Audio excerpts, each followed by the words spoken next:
السلام عليكم، مرحبا يا شباب. كل سنة وانتم طيبين. عودة حميدة للدوري المصري. رجع الدوري المصري علينا النهارده بأول إطلالة بين البنك الأهلي وبين طلائع الجيش. طبعا فورمة الماتشات ما جاتش، الماتش كان متوسط المستوى جدا، شبه استحواذ كامل للبنك الأهلي. اعتمد على بناء الهجمات بشكل مبالغ فيه جدا جدا. الكرة كانت مع أبو جبل حارس مرمى البنك الأهلي أكتر من أي لعيب تاني، يعني يمكن أكتر واحد لمس الكرة النهارده هو كان محمد أبو جبل.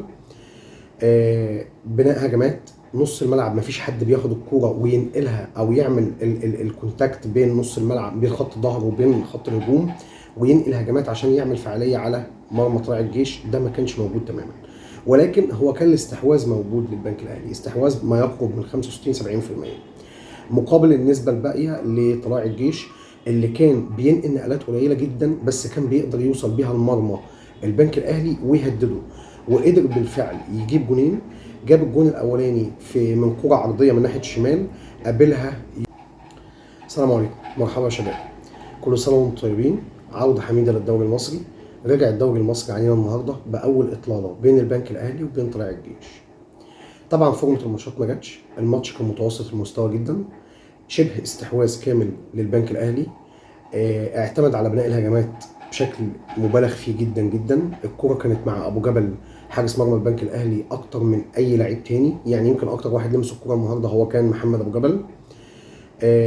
بناء هجمات نص الملعب، مفيش حد بياخد الكوره وينقلها او يعمل الكونتاكت بين نص الملعب، بين خط الظهر وبين خط الهجوم، وينقل هجمات عشان يعمل فعاليه على مرمى طلائع الجيش. ده ما كانش موجود تماما، ولكن هو كان الاستحواذ موجود للبنك الاهلي، استحواذ ما يقرب من 65 70%، مقابل النسبه الباقيه لطلائع الجيش اللي كان بينقل نقلات قليله جدا، بس كان بيقدر يوصل بيها المرمى البنك الاهلي ويهدده، وقدر بالفعل يجيب جونين. جاب الجون الاولاني من كره عرضيه من ناحيه الشمال قابلها يسري وحيد في الدقيقه 63، واحرز منها الهدف الاول على الزاويه العكسيه لمحمد ابو جبل. الجون الثاني كوره مشى بيها لاعب اسمه عبد الرحمن شيكا في الدقيقه 87. عبد الرحمن شيكا ده مشى بالكوره كتير جدا جدا جدا بدون ما اي حد من فريق البنك الاهلي يقابله، لحد ما لعبها ارضيه زاحفه على شمال ابو جبل في الزاويه البعيده، احرز منها الهدف الثاني. المجمل العام ان قدر طلائع الجيش برغم ان مستواه كان قليل جدا النهارده ان هو يحصد الثلاث نقاط، ودي اهم حاجه في الدوري المصري عشان يقدر يقطع المشوار الطويل ده كله. اهم حاجه حصد الثلاث نقاط. النتيجه هنفتكرها وهتحسب لنا في حساباتنا. الاداء والمستوى بتاع اللعيبه محدش هيفتكره ومحدش هيتكلم عليه غير وقت الماتش وبعد الماتش.